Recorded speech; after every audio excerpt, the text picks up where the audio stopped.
Ako personally, quite a while in the corporate, 20, 25 years. Walang naipon eh, gasto.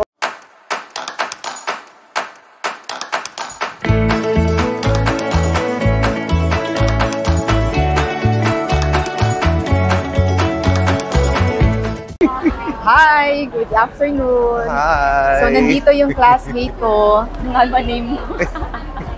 Hi, I'm Van Kim Rexis Lauro. Yan. So, tanungin natin. Actually, this is our second time to attend yung annual convention, di ba? Ano yun?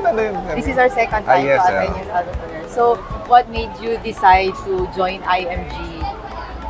Nako, medyo magandang tanong yan. Ako personally, learned a lot so much, no? Especially for personal finance. Quite a while in the corporate, 20, 25 years. Walang naipon eh, gastos, di ba? But with IMG, ayun, magandang training for me, understanding yung basic solid financial foundation. Of course, execution-wise, nandito na rin ako sa organization, kaya tuloy-tuloy ang laban. Ayun. Yun, galing, that's the Pero, that's the very reason. What's your, sabi natin na before joining IMG, what's your number one key mistake in handling your money and how IMG helped you solve that? Or parang yun, paano yung IMG nakatulong sa'yo?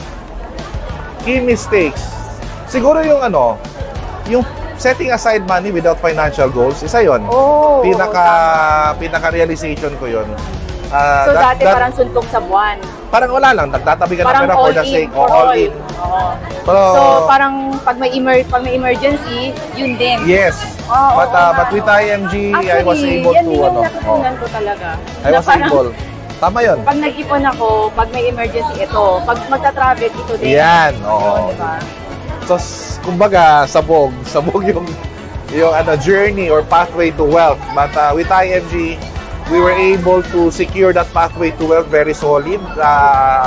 Fortunately, we are able to make it happen here. Kahit paano, kahit nag-uumpisa pa lang. Pero, kung sabaga, I believe that I'm on the right track.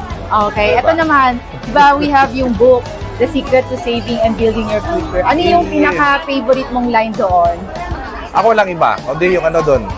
Yung X-curve concept talaga. That yun pala yun, as you age and your responsibility goes down, dapat lumalaki na din yung mo pala. Yung wealth for you to be able to finance your life moving forward in perpetuity. Yung mga ganyan. So, malaking bagay yung malaking bagay, building your wealth. Thank you. Thank you. Man, saan ka nga ngayon located? I'm currently based in Pampanga. Pampanga. I'm with Isla actually. LPG. So you have yung if someone wants to look out for you and wants to learn more, like FB or YouTube. Alright, so you can follow me at Vito Brata at Facebook. So see you out there. Ayan, thank you. Hope na may natutunan kayo sa aming mini interview. Alright.